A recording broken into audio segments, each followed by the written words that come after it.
How to fix Roblox game client is not responding. Now in this video, if your Roblox game client is not responding, here are the few things that you can do for you to fix this issue. So the very main thing that you want to have to focus on is make sure that you're fully connected into your internet provider. Because if not, it will not load you up into the game directly or not even logging in.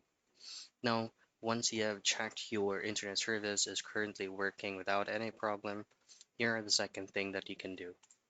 Right click on your Roblox player client and then go into open file location. And from here, you should be able to land on Roblox player beta. Right click that, then go into properties. From here, go into compatibility.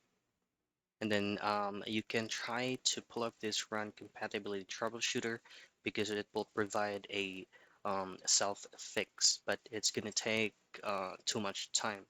But what you can do is go into compatibility mode 4 and make sure that you're choosing on the current operating system that you're using on your PC and disable full screen optimization and then run this program as an administrator, hit on apply, hit on OK, relaunch your client. And those are the things that you can do for you to fix Roblox game client is not responding.